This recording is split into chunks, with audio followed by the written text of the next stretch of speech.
मित्रों और साथियों, सत्संग हमारे जीवन में कितना ज़रूरी है, आपको इस बात से समझ आ जाएगी कि जिस तरह हम अपने घर को सफाई करके यदि 2 दिन, 3 दिन बाद, 1 दिन बाद भी खोलते हैं, तो उसमें अनावश्यक कचरा हमें मिल ही जाता है। उसी तरह हमारे मन में भले ही हम कितने ही सकारात्मक माहौल में रहते हों, कुछ न कुछ अनावश्यक विचार और भावनाएँ हमारे अंदर प्रवेश कर ही जाती हैं। और इन अनावश्यक बातों और भावनाओं को यह सत्संग ही दूर करता है। इसलिए प्रातःकालीन हर मनुष्य को रोज़ थोड़ी देर सत्संग ज़रूर करना चाहिए। मन की शांति की भूख है सत्संग। हमारे प्यासे मन की प्यास बुझाता है यह सत्संग। हमारे मन को शांति की भूख है, आत्मा को हरि नाम की भूख है, भजन और कथा की भूख है और यह सब प्यास हमारे मन की सत्संग से ही बुझ पाती है। सत्संग का इतना प्रभाव है कि हमारे शास्त्रों में वर्णन आता है कि भगवान शंकर स्वयं नित्य निरंतर रोज सत्संग करते हैं। सत्संग का मतलब सत्य का संग। हमारे रामचरितमानस में तुलसीदास जी बताते हैं, कई जन्मों के पुण्य हमारे इकट्ठे हो जाते हैं। कई जो योनियों में जब हम भटकते-भटकते पुण्य पुंज बन जाते हैं, तब हमारा प्रवेश इस सत्संग में हो पाता है। क्योंकि सत्संग परमात्मा के गोद आने जैसी अवस्था है। जब हमें परमात्मा अपने गोद में लेने को तैयार हो जाते हैं, तब यह सत्संग की क्रिया हमारे जीवन में निरंतरता से हो पाती है। सत्संग का इतना प्रभाव है कि सत्संग रूपी शक्ति हमारे जीवन में अंतिम सांस तक हमारे काम आती है। सत्संग से हमारी पाप करने की वृत्ति ही मिट जाती है। और किसी तीर्थ स्थल में अगर हम जाते हैं, स्नान करते हैं, वहाँ कुछ देर समय बिताते हैं, उस तीर्थ के देवी-देवताओं को पूजते हैं, तब हमें पवित्रता महसूस होती है। किंतु सत्संग एक ऐसा साधन है जिसके प्रभाव से हम जहाँ भी रहें, कहीं भी यह सत्संग हमें मिल सकता है और इस सत्संग को करते ही हमारे जीवन में तत्कालीन परिवर्तन आने लगता है।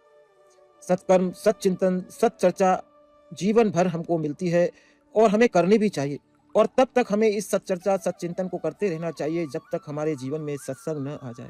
सत्संग से हमारे विचार, इमोशन, भावनाएँ, एटीट्यूड और हमारी मेमोरी भी कंट्रोल होती है। मन में 4 तरह के हमारे विचार निरंतर आते हैं, सकारात्मक विचार, नकारात्मक विचार, व्यर्थ के विचार और ज़रूरी विचार। इन सबको संतुलित कर पाते हैं जब हम सत्संग से जुड़ पाते हैं।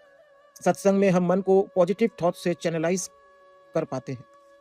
सत्संग के दौरान हम अपने विचारों को चेक करते हैं। यूँ तो हमारे संतों ने बताया है, सिर्फ़ और सिर्फ़ जब हम अपने जीवन में बुराई को छोड़ देते हैं, तब हमारा सत्संग हो जाता है। सत्संग करने को बहुत बड़ा पुरुषार्थ बताया है। सच्ची बात को स्वीकार कर लेना, अपने जीवन में लागू कर लेना ही वास्तव में सत्संग है। अगर हम जीवन में बुराई छोड़ सकते हैं, तो भलाई तो अपने आप हो ही जाती है। कुछ संतों ने हमें यह भी बताया है, कुछ नहीं करना भी सत्संग है और चुप रहना भी एक तरह का मूक सत्संग है। चुप रहने के सत्संग के दौरान हम शांत भाव से किसी भी तरह के विचारों को अपनी ओर से नहीं सोचते हैं। इसलिए हमें मौन सत्संग भी निरंतर करने की कोशिश करनी चाहिए। आपको यह भी जान लेना चाहिए कि सत्संग कभी व्यर्थ नहीं जाता। हम अगर अपने जीवन में सिर्फ बुराइयों को त्याग दें, तो बाकी सारे काम अपने आप पूरे हो जाते हैं। जो व्यक्ति निरंतर सत्संग करते हैं, रामचरितमानस में वर्णन मिलता है, भगवान स्वयं उस पुरुष के पीछे-पीछे चलते हैं। स्वयं उस पुरुष का योगक्षेम वहन कराते हैं और उसकी पग-पग पर रक्षा करते हैं। सबसे बड़ा सत्संग कुछ संतों ने हमारे यहाँ यह भी बताया है कि ईश्वर ही वास्तव में कण-कण में वास करते हैं। इसलिए हमें मन-मन में किसी को कभी बुरा नहीं समझना चाहिए। सब रूप में उस परमात्मा का स्वरूप ही हमारे आस-पास विराजमान रहता है। और वही दुनिया का सबसे बड़ा आदमी है जो किसी को बुरा नहीं समझता। सत्संग का मूल सार हमारे यहाँ बताया गया है कि जानी हुई बुराई हम करेंगे नहीं और की हुई बुराई को हम दोहराएंगे नहीं। यही संकल्प वास्तव में सत्संग है। सत्संग का अर्थ यह भी बताया हमारे शास्त्रों में, यह समझ लेना कि मेरा कुछ नहीं है, मुझे किसी से कुछ नहीं चाहिए। सब कुछ भगवान का है और भगवान साक्षात ही मेरे हैं। पूर्ण सत्संग तभी माना जाएगा जब ये बातें हम समझ जाएं, जीवन में हमारे लागू कर सकें। सत्संग से हमारे मन के कोने-कोने की सफाई हो पाती है। और सबसे बड़ी बात समझने की यह है कि हम मानव के जीवन का मुख्य उद्देश्य है चिंता मिटा लेना, स्थायी प्रसन्नता को प्राप्त कर लेना और किसी न किसी माध्यम से परमात्मा का भक्त बन जाना। इसके बावजूद भी हम शिक्षा के स्तर पर इस सत्संग के महत्व को पढ़ा नहीं पाते, समझा नहीं पाते और इस तरह की पढ़ाई ही हमारे वास्तव में सारे जीवन काम आती है। इसकी वजह से अगर हम निरंतर सत्संग करते हैं, तो हम डिप्रेशन में जाने से बच जाते हैं। हमारा मानसिक संतुलन सर्वदा समान बना रहता है। हमारे अंदर समता आ जाती है, हम संसार को समझने लगते हैं। क्योंकि सत्संग की हर बात में पूर्णता है। हमारे जीवन में काम आने वाली बातें हमें सत्संग के दौरान सीखने को मिलती है। सत्संग के दौरान मुख्य रूप से हमें यह बातें भी बताई जाती हैं कि अगर हमारे जीवन में किसी भी तरह का असाधन है या कोई बुराई है, उस असाधन और बुराई के रहते हुए कोई सत्संग कर रहे हैं, तो वह भेष बदला हुआ असाधन ही कहलाएगा। किंतु साधारण मानव इस बात को नहीं समझ पाते, वे पाप और पुण्यों को साथ-साथ करते हैं। हमें यह भी समझ लेना है कि अगर बुराई जीवन में रहते हुए अन्य साधनों को अगर अपने जीवन में स्थान देते हैं, तो वह हम सिर्फ हमारी संतुष्टि तक ही सिमट कर रह सकता है। सत्संग का वास्तविक मतलब है सच्ची और अच्छी बात को मान लेना, स्वीकार कर लेना। सत्संग संसार सागर से पार होने का एक जहाज है, क्योंकि यहाँ हमें जीवन में घटने वाली प्रत्येक घटना की जानकारी और उसे संभालने की स्थिति परिस्थिति का ज्ञान हो जाता है कि किस परिस्थिति में हमें कैसे रहना है, कैसे सोचना है। ये बातें हम सत्संग में सीख जाते हैं। सत्संग में हम यह भी सीखते हैं कि दुनिया के सारे भोग वेश बदले हुए दुख ही है, और भोग से हमारे अंदर शक्तिहीनता आती है, जड़ता आती है। किंतु अगर हम वास्तव में सत्संग की बातों को समझने लगते हैं, तो हम हमेशा बलवान और शक्तिशाली बने रहते हैं। सत्संग की सुगंध से हमारे अंदर के अवगुण भी कम होते हैं, हमारे अंदर की बुराइयां खत्म होने लगती है, हमारे अंदर समता आती है, सहनशीलता आने लगती है, हमें निर्भयता मिलती है, और वास्तव में निर्भय इंसान ही वास्तविक जीवन का आनंद ले पाता है। हमारे अंदर इस सत्संग के प्रभाव से निश्चिंतता आने लगती है, हम इच्छा रहित होने लगते हैं। इच्छा रहित भी होना हमारे लिए इतना जरूरी है। अगर हमारे अंदर इच्छा रहती है तो कोई इच्छा पूरी होती है, कोई इच्छा पूरी नहीं भी होती है। यह संसार का नियम है। इस सत्संग के दौरान हम यह बात समझ जाते हैं, जब कोई इच्छा हमारी पूरी नहीं होती तो हम इसे अपने लिए और भी सौभाग्य का अवसर मानने लगते हैं। इसलिए इच्छा रहित होना भी एक तरह से हमारे मन को संभालने की स्थिति बन जाता है। इससे भी बड़ी बात, सत्संग के प्रभाव से हमें स्वीकार करने की शक्ति मिलती है। सत्संग के प्रभाव से हमें सहन करने की शक्ति मिलती है, और यह सहन करने की शक्ति भी हमें इसलिए प्राप्त हो पाती है क्योंकि हम इस संसार के स्थिति को, इस संसार के व्यवहार को इन सत्संग के दौरान पहले से ही जान जाते हैं, सीख जाते हैं। सत्संग जीवन को निर्मल और पवित्र बनाता है। सत्संग से स्वभाव और व्यवहार हमारा बदलने लगता है। सत्संग करने से हम दुनिया के चहेते बनने लगते हैं।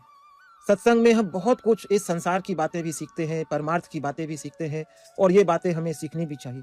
सत्संग हमें यह भी सिखाता है कि भलाई करना जरूरी नहीं है, किंतु बुराई को छोड़ना सबसे ज्यादा जरूरी है। अगर हम बुराई को नहीं छोड़ते तो सारी साधना हमारी व्यर्थ ही चली जाती है।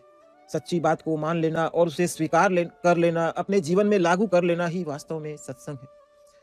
हम जीवन में जो भी सत्चर्चा करते हैं, सच्चिंतन करते हैं, सत्कर्म करते हैं, इसका उद्देश्य हमारा यही होना चाहिए कि हमें सत्संग मिले, सत्य बातें हमारे जीवन में उतर जाएं, और हमें तभी जानना चाहिए और मानना चाहिए कि सत्संग हो पाया है। सत्संग से हमारे जीवन में तत्काल लाभ होते हैं। यहाँ सत्संग में हम जान पाते हैं कि हमें क्या करना है, क्या नहीं करना है। यह बातें हम सीख पाते हैं। सत्संग से हमारे जीवन में एकाग्रता आती है, तनावहीनता आती है, मानसिक स्थिरता आती है, धैर्य और सहनशीलता बढ़ती है। सत्संग से हमारा आत्मविश्वास बढ़ता है। सत्संग से निर्भयता और निश्चिंतता आती है, जिससे हम सुकून और शांति की अवस्था को प्राप्त करते हैं और खुश रहने लगते हैं। हमारे मन में शांति रहती है, हमारी चिंता का नाश होता है और हमारे चिंतन की स्थिति की शुरुआत होती है। और वास्तव में निरंतर सत्संग से हमारे अंदर विवेक की जागृति होती है। सत्संग का मतलब जीवन जीने की कला हम वहां सीखते हैं। सत्संग का मतलब हमें संत का साथ मिलता है, ऐसे लोगों का साथ मिलता है जिन्होंने इतिहास पुराण का अध्ययन किया है और वास्तव में इस संसार के रवैये को समझा है, और हमें वे ही बातें सत्संग में वे सिखाते हैं और समझाने की कोशिश करते हैं। अगर हमारे आसपास कोई मनोरोगी हो तो उसको स्वस्थ करने की अचूक औषधि एकमात्र सत्संग ही है। नकारात्मक विचारों से निकलने की अद्भुत यात्रा और सद्गुणों से जुड़ने का अद्भुत स्रोत है यह सत्संग। मन के रोगों को जड़ मूल से नाश करने की ताकत यह सत्संग रखता है। हृदय में कोमलता और व्यवहार में विनम्रता आने लगती है जब हम सत्संग करने लगते हैं। सत्संग का अवसर और कोई भी समय अगर हमें मिलता है तो हमें इसके लिए ईश्वर को बार बार धन्यवाद करने की जरूरत है। जीवन में जब सत्संग आता है तो शुभ और मंगल का संचार यह सत्संग करने लगता है। जब जीवन में सत्संग आने लगे तो हमें यह समझ लेना चाहिए कि प्रभु जीवन में हमें कुछ विशेष देना चाहते हैं। प्रभु से महामिलन का उत्सव है यह सत्संग। जीवन में अगर सत्संग का आगमन हो गया तो समझ लेना जन्म जन्म की बिगड़ी अब बनने वाली है। यह भी ध्यान रखना है, यदि किसी की रुचि सत्संग में न हो तो उसके सामने हम सत्संग की बातें कभी न करें।